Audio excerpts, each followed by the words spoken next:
Good afternoon, नमस्कार। स्वागत है आप सभी का एनटीपीसी क्रैश कोर्स की मैथ्स की क्लास में। कैसे आप सभी लोग? चलिए, क्लास हम लोग जो है पिछली जहां पर हमने नंबर सिस्टम को कंटिन्यू किया था, नंबर सिस्टम के 2 से 3 लेक्चर हो चुके हैं अभी तक, और 2 से 3 लेक्चर में आपने नंबर सिस्टम के क्लासिफिकेशन को पढ़ा था, उससे संबंधित प्रश्नों को देखा था। इसके बाद मैंने इकाई के अंकों को ज्ञात करने का कॉन्सेप्ट आपको पिछली क्लास में बताया। इकाई पर जो भी स्थिति थी उसको आपने जो है अच्छी तरह से देखा, समझा। आज आपकी इस क्लास का उद्देश्य उन इकाई पे आधारित कुछ प्रश्नों को करने का है। मतलब आप इकाई पे बेस्ड जो भी प्रश्न हो सकते हैं संभव सॉल्व करेंगे, और साथ साथ जैसे मैंने आपको फैक्टोरियल की बात करी थी, तो फैक्टोरियल के भी कुछ प्रश्नों का कॉन्सेप्ट आप सीखेंगे कि कैसे फैक्टोरियल के प्रश्न आते हैं जो कि इकाई के अंकों पर ही ज्ञात करने पर बेस्ड होते हैं। ऐसी स्थिति में ध्यान दीजिएगा कि आपको क्योंकि इकाई का इंपॉर्टेंस काफी हद तक होता है, और आप कभी भी किसी परीक्षा में, खासकर जो भी एनटीपीसी आप देने जाएंगे, तो उसमें आपको इकाई पर बेस्ड प्रश्न जरूर मिलेंगे। अब वो प्रश्नों का लेवल छोटा भी हो सकता है, बड़ा भी हो सकता है, तो प्रयास हम करेंगे कि हर प्रकार की स्थिति आपके सामने स्पष्ट हो सके।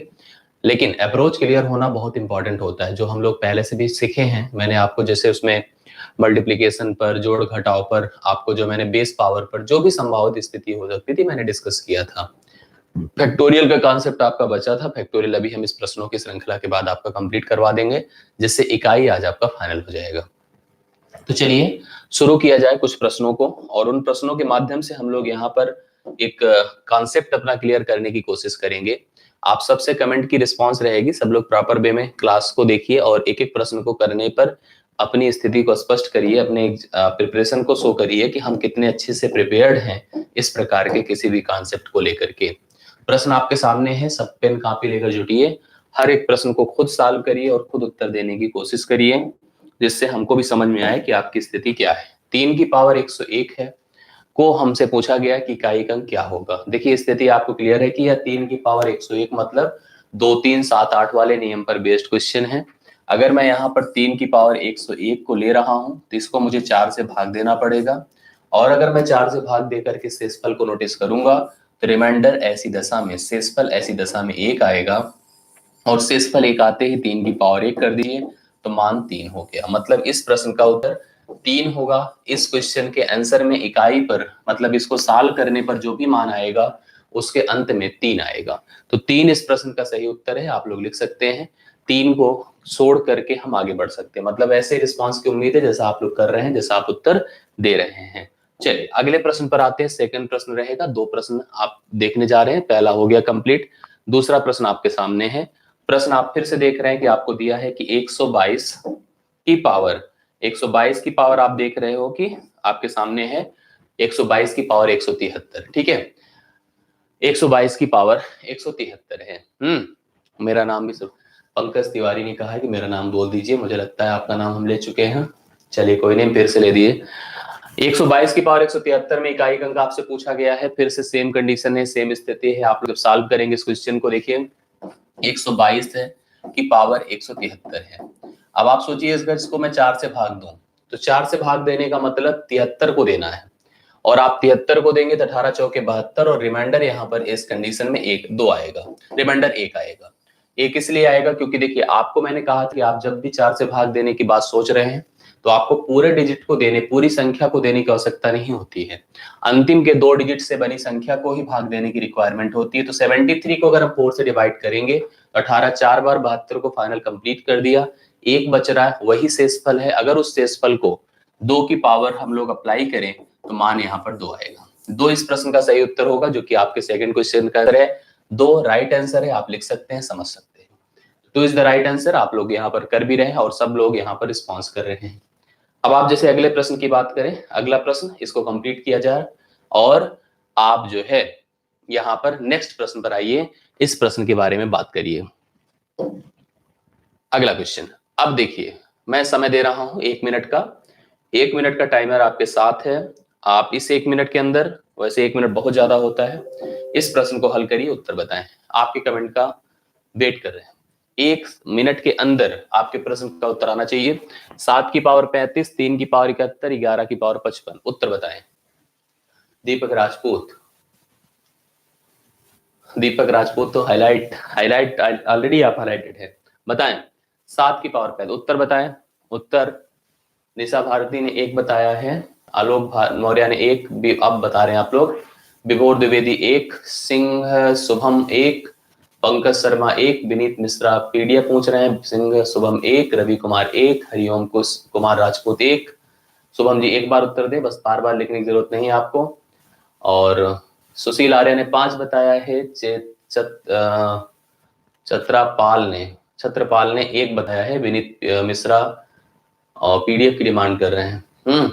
तो जहां जरूरत होगी पीडीएफ आपको मिलेगा, उसको आपको कहने की आवश्यकता नहीं होगी, जैसे रिक्वायरमेंट होगी हम पीडीएफ प्रोवाइड करेंगे। लगातार आपके उत्तर 1 आ रहे हैं और सब लोग 1 दे रहे हैं, कुछ लोगों को छोड़कर, जैसे अरुण कुमार बीच में 3 दिए हैं, किसी ने 5 बताया था। मैं आपको समझाता हूँ, देखिए आप सब लोग इस प्रश्न के बारे में सोचिए। जो नियम पढ़ाए गए उस नियम के आधार पर आपको पता था अगर किसी संख्या के अंत में 1 होता है तो उसका मान इकाई पर 1 ही रहेगा, कोई दिक्कत नहीं है। क्योंकि अब 11 की पावर 55, आप चाहे 55 नहीं चाहे लाख लगा दीजिए पावर, कोई फर्क नहीं होता है। ऐसे स्थिति में आपको उत्तर 1 ही प्राप्त होगा।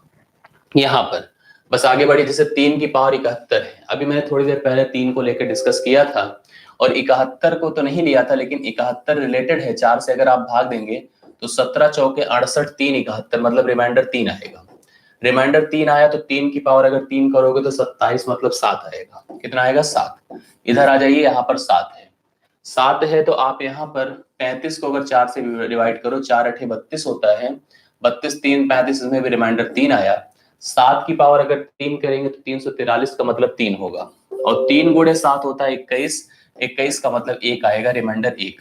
1 इस प्रश्न का सही उत्तर होगा। जो लोग भी बताए हैं, जो लोग को भी कंफ्यूजन हो मुझसे डिस्कस कर सकते हैं, मुझे लग रहा है कि आप समझ पाए होंगे कि उत्तर इस क्वेश्चन का 1 होगा।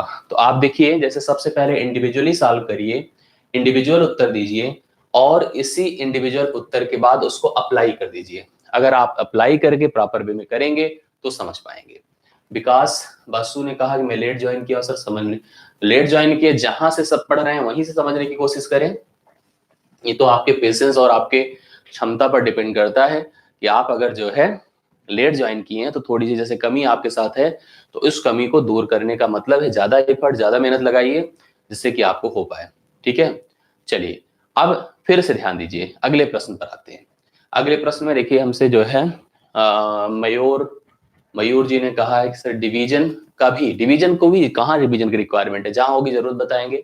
एक बार फिर बता दीजिए, फिर जरूर हम अगले प्रश्न को जरूर बता रहे हैं। आ रहा है? हाँ ठीक है, ओके, सही जा रही है, ठीक है, ओके। अगला देखिए, नेक्स्ट क्वेश्चन पर आते हैं। तीसरा नंबर आपके सामने होगा बोर्ड पर, तीसरा प्रश्न।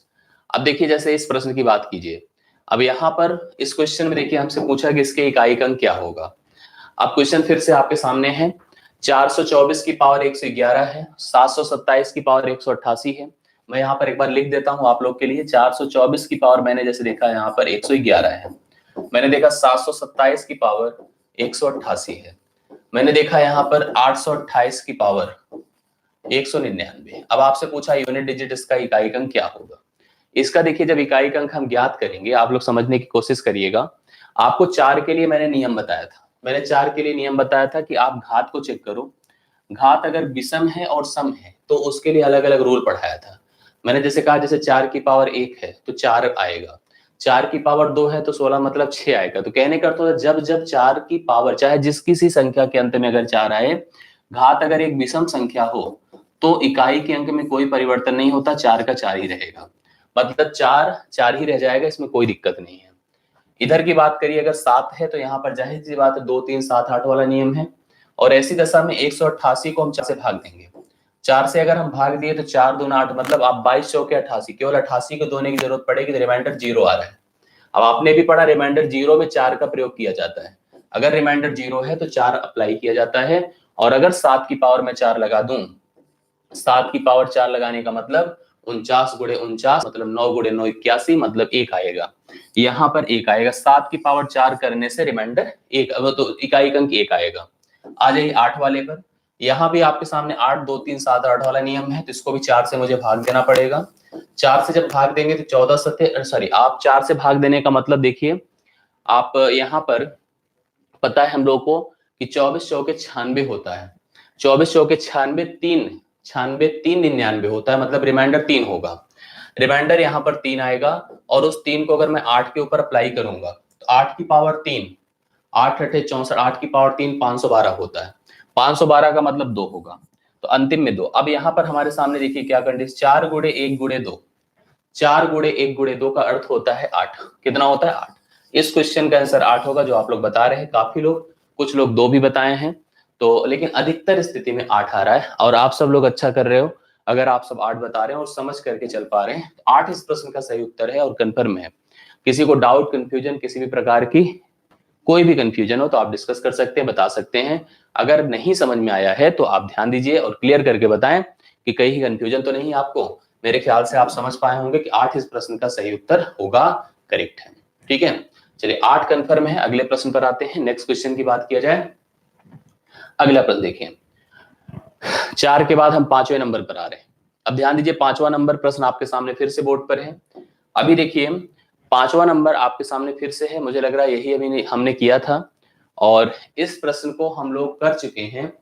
और अगर इस प्रश्न को कर चुके हैं तो ओरल उत्तर दे सकते हैं आप लोग इसका, देख करके कैसे होगा, कितना उत्तर आएगा इसका। क्योंकि हमको लग रहा है, अभी हमने डिस्कस किया, इसका 1 होगा, इसका जाहिर सी बात अभी हमने किया था कि 68 3 होगा तो मतलब 7 आएगा। और यहाँ पर आप देख रहे हैं कि अगर 7 आएगा, क्यों 7 आएगा? क्योंकि आपको पता है कि 3 रिमाइंडर है। ठीक है, 3 रिमाइंडर है, तो यहाँ पर 3 की पावर 3 27, मतलब 7 हुआ। 7 की पावर, क्योंकि यहाँ भी 3 रिमाइंडर आएगा, 3 रिमाइंडर आएगा तो 7 की पावर 3 आपका 343, मतलब 3 होता है। 3 गुणे 7 21। अभी हम इसको कर चुके हैं, इसका आंसर 1 होगा। 1 इस प्रश्न का उत्तर होगा। हम ऑलरेडी कर चुके थे थोड़ी देर पहले, ये क्वेश्चन रिपीटेड है तो, लेकिन फिर भी उत्तर कंफर्म होना जरूरी है। 1 आंसर आएगा इस क्वेश्चन का भी। अगले प्रश्न पर आते हैं। अब देखिए फिर से एक नया प्रश्न। अब नया प्रश्न आपके सामने बोर्ड पर है, आप क्वेश्चन को देखिए, पढ़िए, समझिए कैसे पढ़ाया गया, कैसे कराया गया है, ये चीज आपको कंफर्म होना चाहिए। फिर से देखिए, थोड़ा बड़े नंबर है, रिक्वायरमेंट इनकी थोड़ी सी बड़ी है, हम करते हैं इसको।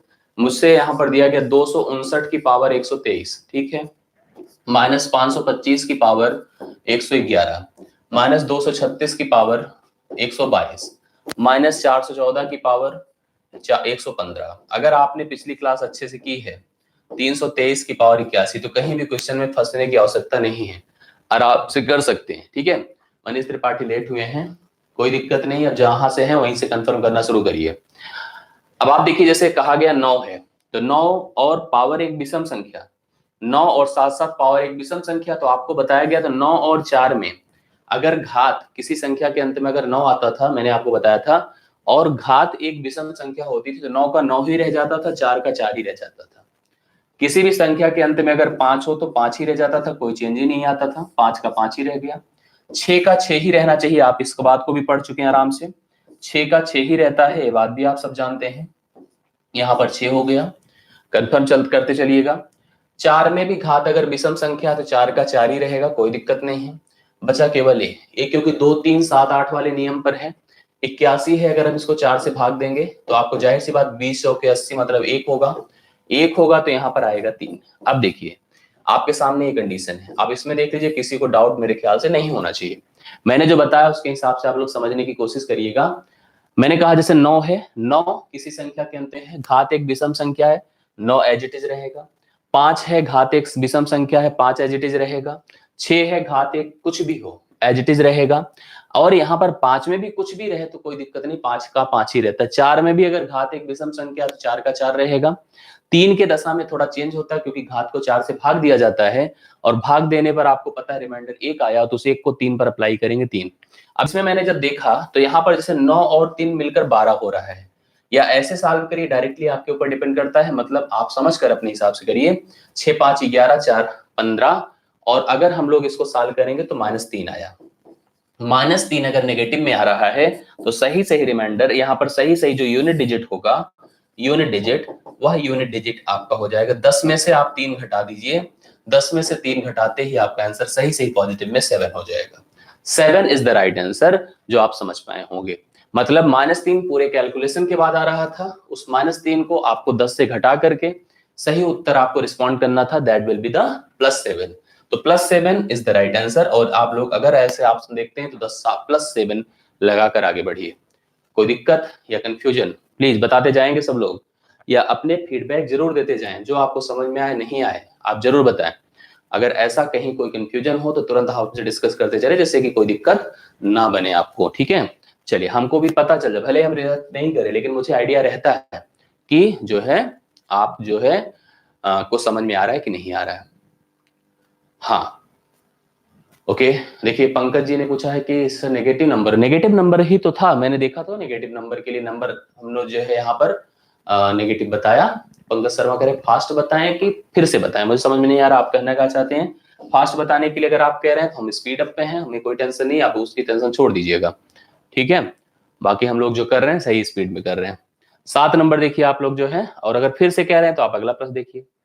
अगला प्रश्न देखिए, अगला प्रश्न देखिए क्या है आप लोग यहाँ पर। हाँ, -3 नहीं हो सकता, -3 नहीं हो सकता किसी संख्या का इकाई अंक। संख्या नेगेटिव हो सकती है, इकाई अंक नेगेटिव नहीं होता है, याद रखिएगा।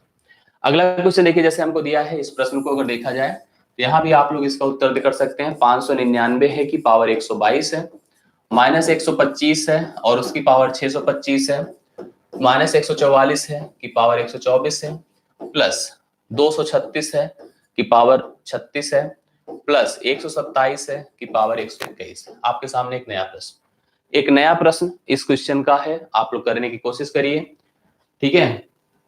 हाँ, ध्यान दीजिए कैसे कि अभी जैसे इस क्वेश्चन की बात अगर हम लोग करें तो सेम सिचुएशन कुछ हद तक हमारे सामने वही है। आप लोग अगर पूरा करोगे तो आपको एहसास होगा कि कैसे किया जा रहा है। जैसे मैंने कहा, अगर यहाँ पर 9 है तो जाहिर सी बात यहाँ पर देखिए ध्यान से, घात अगर एक सम संख्या है तो 9 का 1 होगा, 9 का 1 होगा। 5 पे तो चाहे जो है 5 ही रहेगा। 4 पे भी अगर घात एक सम संख्या है तो आपका 6 हो जाता है 4 के लिए, और यहाँ पर 6 पे चाहे जो है 6 ही रहेगा। 7 पर इसको आपको डिवाइड करना पड़ेगा 4 से डिवाइड करेंगे तो आपको 30 चौके 120 होता है, और 120 मतलब रिमाइंडर 1 आया, 1 अप्लाई करेंगे तो 7 का 7 ही हो जाएगा। अब जैसे देखिए कुछ चीजें, a minus a plus A cancel हो गया, और यहाँ पर भी अगर देखा जाए तो 7 और 1 मिलकर 8 में से 5 निकला 3, 8 में से 5 निकल रहा है तो कितना हो रहा है 3, तो 3 करेक्ट आ रहा है, ठीक है। 3 करेक्ट आ रहा है, इसमें कुछ और खास करने की रिक्वायरमेंट नहीं थी। आप यहाँ पर इस प्रश्न में देख रहे हैं पॉजिटिव में जब डायरेक्ट आ गया तो आपको घटाने हटाने की आवश्यकता नहीं है, 3 आप सब लोग बता भी रहे हैं। करेक्ट उत्तर 7 प्रश्न का, 7 क्वेश्चन का 3 is the right answer. 3 correct उत्तर है, आप नोट करिए, आगे बढ़िए। 3 सही है और आप इस प्रश्न को रिएक्ट कर सकते हैं। चलिए, मुझे लगता है यह प्रश्न भी आपको समझ में आया। 3 करेक्ट उत्तर है, आप सब लोग लिखते जाएं, करते जाएं एक एक क्वेश्चन को। अब देखिए दूसरा एक प्रश्न मेरे सामने, एक दूसरा प्रश्न हम लोग के सामने लिखा है 124 की पावर 372, 124 की पावर 372 और 124 की पावर 373 के योग में इकाई अंक कौन सा होगा। एक दूसरा प्रश्न है, और आप लोग देखिए यहाँ पर देख रहे हैं कि 124 है की पावर 372 है और यहाँ पर 124 की पावर आपका 373 है। बड़ा अच्छा प्रश्न है, आप लोग समझिए इसको। तो मैं आपको बताऊं कि जैसे 4 है और यहाँ पर एक सम संख्या है, तो 4 के लिए यहाँ पर हो जाता है 6, 4 के लिए क्या हो जाता है 6, आपने पढ़ा इस बात को। जबकि दूसरी बात, अगर 4 है और यहाँ पर एक विषम संख्या है तो 4 का हो जाता है 4, 4 में कोई परिवर्तन नहीं, और 6 और 4 को जब हम जोड़ेंगे तो आएगा 10, 10 का मतलब इकाई अंक क्या हो गया 0। 0 इज द राइट आंसर, 0 हमारा आंसर है इस क्वेश्चन का, अगर हम इसको फेस करें। क्योंकि देखिए आपको यहीं पर एक सम और विषम की स्थिति दिया है, तो सम में तो आपको पता है 4 6 बन जाता है और विषम में 4 4 ही रहता है, तो 6 और 4 जोड़ देने से 10 आता है, तो 10 के अंत में 0 प्राप्त होगा, तो 0 करेक्ट उत्तर है और 0 इज द राइट आंसर, यही आपकी इकाई का अंक माना जाएगा। करेक्ट कर पा रहे हैं आप लोग इसको, ये आपके इस प्रश्न का सही उत्तर होगा, ठीक है। चलिए अगले प्रश्न पर आइए। अगला क्वेश्चन देखिए। अब जैसे देखिए ये क्वेश्चन है, यहाँ पे गुणनफल बोला है। अभी देखिए इसको भी सॉल्व करते हैं। क्या दिया है देखिए, 7 की पावर 71 है, 7 की पावर 71 है गुणे 6 की पावर 63 है गुणे 3 की पावर 65 है। आपसे पूछा गया इस क्वेश्चन के गुणनफल में इकाई अंक क्या होगा, इस क्वेश्चन के गुणनफल में इकाई अंक क्या होगा। बढ़िया है। अभी इसको भी देखा जाए तो यहाँ पर जैसे 7 है तो 71 है, तो जाहिर सी बात 71 को अगर मैं 4 से भाग दूंगा 17 चौके 68 होता है, 68 3 71 मतलब रिमाइंडर 3 आया।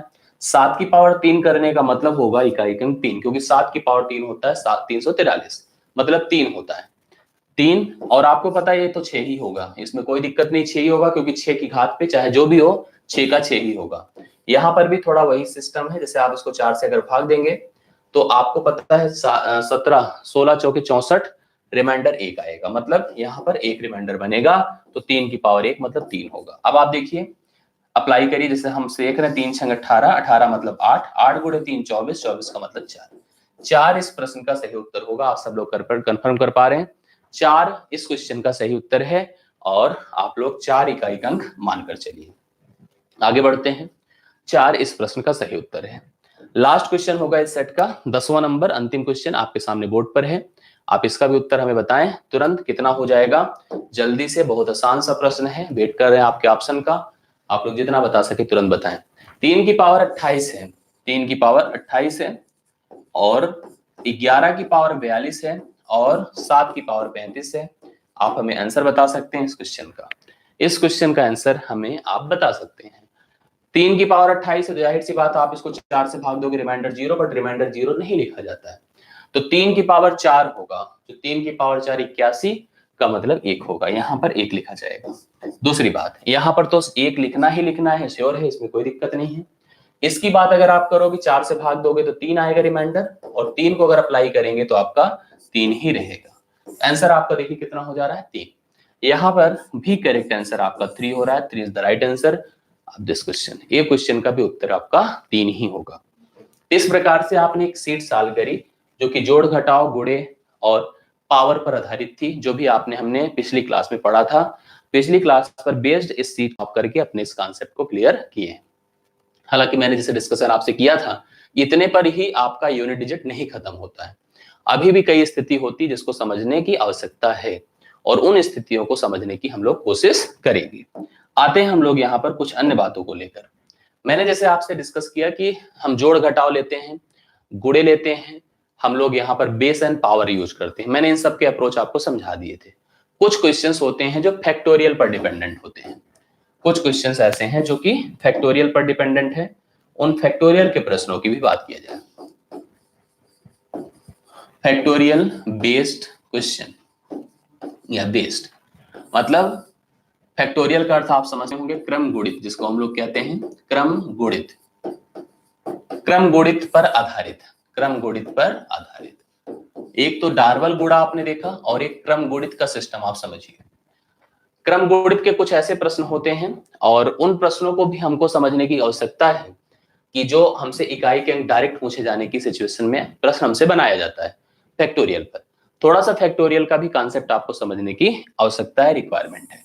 आप किसी एक पॉजिटिव संख्या n का फैक्टोरियल कर सकते हैं, आप उसको n का फैक्टोरियल लिख सकते हैं, या तो आप उसको ऐसे लिख सकते हैं, मतलब n फैक्टोरियल लिखते हैं या तो इस प्रकार से लिखते हैं। n फैक्टोरियल का अर्थ है n into n minus 1, n minus 2, n minus 3, so on. n minus n मतलब आप इसको लास्ट में हम लोग यहाँ पर क्या लिखते हैं, लास्ट में लिखेंगे 3 गुणे 2 गुणे 1, मतलब अंतिम में जाकर 1 पे रुक जाना। जैसे अगर किसी भी संख्या का एक्सपेंशन क्रम गुणित हम लोग यहाँ पर डिसाइड करें, तो वह संख्या अपने से प्रारंभ होकर असेंडिंग ऑर्डर में, मतलब डिसेंडिंग ऑर्डर में, बढ़ते से घटते क्रम की तरफ मतलब 1 तक पहुंच जाती है। जैसे अगर आपसे कोई कहे कि हमें 10 का फैक्टोरियल करना है, तो आप 10 गुणे 9 गुणे 8 गुणे 7 गुणे 6 गुणे 5 गुणे 4 गुणे 3 गुणे 2 गुणे 1 पर जाकर रुक जाइए। तो यही इसका फैक्टोरियल का अप्रोच है। हमें यहाँ पर किसी संख्या के फैक्टोरियल के क्रम गुणित मतलब इकाई के अंकों को डिस्कस करना होगा। किसी भी संख्या के फैक्टोरियल के क्रम गुणित के इकाई के अंकों को बात करना पड़ेगा, उससे रिलेटेड क्वेश्चंस आपसे पूछे जाएंगे। अब जैसे मान लीजिए मैं आपसे कह दूं 5 का फैक्टोरियल क्या होगा, तो आप कहोगे सर 5 गुणे 4 गुणे 3 गुणे 2 गुणे 1, 5 गुणे 4 गुणे 3 गुणे 2 गुणे 1। तो यहाँ पर इसका आंसर 5 जोगे 20, 20 गुणे 3 आपका 60 गुना 120 हो गया। कितना हो गया 120 हो गया। अब मान लीजिए कभी कोई एक प्रश्न, मतलब क्रम गुणित देखिए यही है, आपसे n फैक्टोरियल पूछा तो आपने कहा n, अब देखिए अंतिम में देखिए 1 तक पहुंचे कि नहीं पहुंचे। चाहे जहां हो आप, किसी भी पॉजिटिव संख्या पर, इंटीजर पर हो, आप अगर क्रम गुणित पे जा रहे हो तो आपको 1 पर पहुंचना है, गुणे को अंतिम में 1 पर करना है। तो अब ऐसी संख्याओं को देख करके आपसे यूनिट डिजिट इकाई का अंक पूछा जाएगा। मान लीजिए जैसे मुझसे एक प्रश्न पूछा गया सिंपल सा, मुझसे कहा गया कि 22 का फैक्टोरियल है, इसके इकाई का अंक क्या होगा, इकाई का अंक क्या होगा? 22 का फैक्टोरियल और इकाई का अंक क्या होगा? अब देखिए, जैसे हम फैक्टोरियल 22 का देख रहे हैं, इसका मतलब हम आपसे कह रहे हैं कि मतलब सही से देखिए एक्सपेंशन क्या है। अभी तक जो प्रश्न थे, गुणा भी था तो 2 3 4 डिजिट तक की संख्याएं थी, और उन 2 3 4 डिजिट की संख्याओं को ही लेकर हम चल रहे थे, तो हम लोग बड़े आसानी से रिएक्ट कर पा रहे थे। अब देखिए उत्तर में आप लोग बता रहे थे, सिंह सुमन है, राहुल यादव है, पंकज तिवारी हैं, केशव राजपूत हैं, विक्की कुमार हैं, मोहित यादव हैं, तो ये सब लोग शून्य बता रहे हैं। बहुत सही, आप लोग रिएक्ट कर रहे हो और आप लोग समझ पा रहे हो। तो आपने जैसे इस बात को नोटिस किया कि अगर जैसे हम इसको पहले सोचिए क्या लिखा गया है, 22 गुणे 21 गुणे 20 गुणे सोवान, कहां तक? 3 गुणे 2 गुणे 1। अब अगर मुझे जैसे इन संख्याओं को सोचना है, मुझे यहाँ पर क्या करना होगा? सबकी संख्याओं के मतलब इस पूरे गुणनफल के अंत में मुझे ये चेक करना है कि अंतिम में इस पूरे फाइनल गुणनफल पे क्या आएगा। अब हालांकि आप मुझे बताइए कि जब भी कभी कोई, जैसे हम यहाँ पर फैक्टोरियल की बात करें, आप अगर एक फैक्टोरियल सोच रहे हैं तो उसका मतलब 1 होता है, 2 फैक्टोरियल सोच रहे हैं तो उसका मतलब 2 होता है, 2 गुणे 1 होता है, मतलब 2 होता है। 3 का फैक्टोरियल सोच रहे हैं तो 3 गुणे 2 गुणे 1 होता है, मतलब 6 होता है। 4 का फैक्टोरियल सोच रहे हैं तो आप बताइए, 4 गुणे 3 गुणे 2 गुणे 1 होता है, 4 3 12 दूना 24 होता है। अब यहाँ पर देखिए, जैसे 5 का फैक्टोरियल सोच रहे हैं तो 5 गुणे 4 गुणे 3 गुणे 2 गुणे 1 होता है, इस प्रकार से 120। अब मैं आपको एक जानकारी दे दूं, कभी भी किसी गुणनफल में यदि 5 और 2, यदि 5 और 2 गुणनखंड के रूप में हैं, गुणनखंड के रूप में हैं, तभी तभी अंत में शून्य आएगा, तभी अंत में शून्य आएगा, और अवश्य आएगा। मतलब कभी किसी गुणनफल के अंत में शून्य कब आएगा? तभी आएगा जब उसके गुणनफल में 5 और 2 गुणनखंड के तौर पर हो। तो जब कभी भी आपका फैक्टोरियल 5 से शुरू होगा तो 5 तो स्टार्ट हो गया, 2 भी अवश्य आएगा, क्योंकि 2 गुणे 1 अंतिम में जाना ही जाना है। मतलब 5 से स्टार्ट होकर के किसी भी संख्या के अंत, मतलब 5 से स्टार्ट होकर के कोई भी संख्या का अगर फैक्टोरियल करोगे तो उसके गुणनफल में, मतलब उसके मान के अंत में शून्य अवश्य आएगा। तो आपको श्योर हो गया कि अगर 5 से बड़ी या 5 से होकर या 5 से बड़ी कोई भी संख्या का फैक्टोरियल किया जाएगा तो उसका इकाई का अंक अवश्य शून्य होगा। तो आपसे जैसे 22 का फैक्टोरियल, अब देखिए यहां तक बात दूसरी थी, 1 से लेकर 4 के फैक्टोरियल तक की बात दूसरी है, उसके अंत में क्या आ रहा हो, डायरेक्ट कैलकुलेशंस पर डिपेंडेंट होगा। लेकिन जहां शुरुआत 5 से होगी तो आप कह सकते हैं यदि मेरी n की संख्या, मतलब n हमारा जो है, यदि n is greater or equal to 5 है, तब किसी भी n फैक्टोरियल का अंत, मतलब यूनिट डिजिट सदैव शून्य होगा। किसी भी संख्या की बात की जाए, अगर वह 5 या 5 से बड़ी है तो उसके फैक्टोरियल में हमेशा और हमेशा 5 ही आएगा। मतलब आपको कुछ सोचने, मतलब अंत में शून्य ही आएगा, मतलब उसका यूनिट डिजिट हमेशा शून्य होगा। हाँ, अगर आपसे कहा होता कि 4 का फैक्टोरियल है तो उसका इकाई अंक क्या होगा, तो आप कहेंगे सर 4 गुणे 3 गुणे 2 गुणे 1, मतलब 4 गुणे 3 होता है 12 दूना 24 का मतलब 4 होगा। यहां पर आप कह सकते हैं 4 होगा। मतलब यहां पर अगर वह संख्या 5 से छोटी है तब तो उसके अंत में शून्य के अलावा हम कुछ सोच सकते हैं, लेकिन अगर वह संख्या 5 से बड़ी है या 5 के बराबर है तो हर स्थिति में उसके इकाई के अंत में कितना आएगा, शून्य आएगा। कितना आएगा, शून्य आएगा।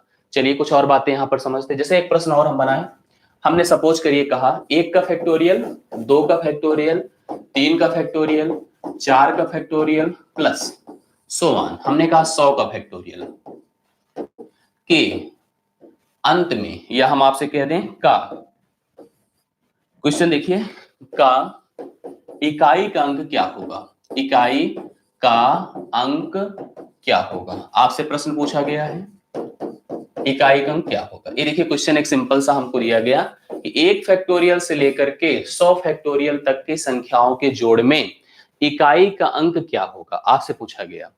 अब आपको अभी अभी थोड़ी देर पहले ये बातें आपको स्पष्ट हुई हैं। अगर संख्या 5 से प्रारंभ होकर के 100 तक जा रही है, किसी भी संख्या की बात करें जाए, 5 से जब शुरू होगी तो 5 से शुरू होकर के चाहे जहां तक का जोड़ आपको दे दिया जाए, 5 से शुरू होकर के चाहे जहां तक का जोड़ दे दिया जाए, सभी संख्याओं के अंत में शून्य ही आएगा। मतलब इनके योगफल में भी शून्य ही आएगा। अगर संख्याओं के सभी अंत में शून्य आ रहे हैं तो उनके जोड़ के अंत में भी शून्य ही आएगा। तो आप 5 से स्टार्ट करके 100 तक की बात ही तो एकदम खत्म कर दीजिए, इससे हमें कोई मतलब नहीं है। मतलब कितने से है बताइए? 1 फैक्टोरियल, 2 फैक्टोरियल, 3 फैक्टोरियल, 4 फैक्टोरियल। अब आपको पता है 1 फैक्टोरियल का मतलब 1 होता है, 2 का मतलब 2 होता है, 3 का मतलब 6 होता है, 4 का मतलब 24 होता है। 4 का मतलब 24 होता है। 24 6 30, इसमें भी खत्म कर दीजिए क्योंकि इसके अंत में भी शून्य आ रहा है। इसको भी खत्म कर दीजिए। बचा क्या मेरे पास? 1 और 2, 1 और 2 जोड़कर 3 होता है, इकाई का अंक 3 हो जाएगा। तो सही आंसर आपका 3 होगा। सही आंसर क्या होगा? 3 होगा। अगर हमसे कोई कह दे रहा है कि 1 से लेकर के 100 तक के फैक्टोरियल के अंत में या इकाई के अंक में के जोड़ के इकाई के अंक में क्या आएगा, तो आप कह देंगे सही आंसर है 3। 3 आएगा क्योंकि 5 फैक्टोरियल से प्रारंभ होकर के अंत तक की किसी भी संख्या के कलेक्शन में, समूह में जोड़ की स्थिति में इकाई के अंक में हमेशा शून्य ही आना है। और ऐसी दशा में अगर हम 1 से लेकर 4 तक के फैक्टोरियल की बात कर रहे हैं तो आप 3 फैक्टोरियल देख रहे हैं 6 होता है, 4 फैक्टोरियल आप देख रहे हैं 24 होता है, 24 से 30 मतलब इसकी भी बात यहां पर खत्म क्योंकि इसके अंत में भी शून्य है। केवल बच रहा है मेरे सामने 3, 2 और 1 जुड़ करके, तो सही आंसर आपका 3 हो जाएगा। यही इस समय इस प्रश्न का उत्तर होगा। समझ में बातें आई कि नहीं आई? यह फैक्टोरियल का कॉन्सेप्ट कुछ क्लियर हुआ कि नहीं होगा, बताएं जल्दी से। दीपक ढोल और इसमें कुछ लोग, जैसे देखिए आप लोगों को पहली चीज जो पढ़ाया जाए हम मेरे ख्याल से उस पर फोकस करना चाहिए। आप क्वेश्चन तब किया करें जब वो टॉपिक खत्म हो जाए और नई चीज ना बताई जाए। समझ रहे हैं? पहले तो पहली चीज तो आप लोग 20 बात शुरू कर देते हैं, इसलिए ध्यान में रखिए पहले जो पढ़ाया जा रहा उसको कर पा रहे हैं कि नहीं कर पा रहे हैं, कन्फर्म है? ये सब थोड़ा सा एक जो आइडियल स्टूडेंट की तरीका होता है उसको अप्लाई करिए। बीच बीच से आप लोग खड़े रहेंगे, जो मैं बताऊंगा ना तो मैं उस पर कंसंट्रेट कर पाऊंगा ना आपकी बातों पर, तो आपको लगेगा सर मेरी बातों को रिस्पॉन्स नहीं कर रहे हैं। मुझे तो इधर भी फोकस करना है ना, जो मैंने टॉपिक सोचा है मैं जो पढ़ा रहा हूँ, इसलिए ध्यान दिया करें। जब भी कभी भी आपको कोई चीज पढ़ाया जाए पहले उस पर फोकस्ड होइए, इसके बाद डिस्कशन करिए कि हाँ ये चीज मुझे ऐसी थी, वो चीज ऐसी थी। बात समझ रहे मेरी ना आप लोग? कमेंट बॉक्स है आपके पास, ओपन प्लेटफॉर्म है। आप ऑफलाइन क्लास नहीं पढ़ रहे हैं कि आज की क्लास छूट गई तो हम बात ही नहीं कर पाएंगे सर से, तो आप लोग कमेंट प्लेटफॉर्म पे जाइए, वहां बताइए कि ऐसी सी बातें हैं सर, इस तरह के भी क्वेश्चंस बनते हैं, वो समझ में आता है। ठीक है? तो इस तरह की एक जो आइडियल स्टूडेंट की पहचान होती है उसको अप्लाई करिए, उसको बनाइए, सीखिए कुछ बातें। चलिए, अब यह बात आपको समझ में आई है। कुछ और बातें जैसे फैक्टोरियल पर मैं आपको समझा दूं। जैसे आपसे कभी एक प्रश्न और पूछा गया, आपसे कहा गया 7 की पावर 15 का फैक्टोरियल। अब आपसे देखिए इसका पूछा गया इकाई का अंक क्या होगा, इकाई का अंक क्या होगा। चलिए, 7 की पावर 15 का फैक्टोरियल इकाई का अंक क्या होगा, मुझे इसके बारे में बताएं आप लोग। अब देखिए यहां पर भी जब ये प्रश्न आपको दिखा तो कुछ लोगों के दिमाग में आएगा अच्छा 15 का फैक्टोरियल है, तो 15 के फैक्टोरियल में हम क्या करें कि चले 15 क्यों हम 4 से भाग दे दें। आप जैसे ही 15 को 4 से भाग देकर सोचोगे रिमाइंडर 3 और उसको अप्लाई करोगे तो उत्तर हो जाएगा गलत। समझ रहे मेरी बात को? आपको यहां दिमाग लगाना पड़ेगा। दिमाग क्या लगाना पड़ेगा? यह 15 नहीं है, यह 15 का फैक्टोरियल है। मतलब अगर सही से पूछा जाए तो 7 की पावर बहुत बड़ी संख्या है, 15 गुणे 14 गुणे 13 गुणे 3 गुणे 2 गुणे 1। आपको इस पूरी मल्टीपल को, इस पूरे मल्टीप्लीकेशन को 4 से भाग देकर के रिमाइंडर पता करना है। तो हम लोग थोड़ा दिमाग लगाएं।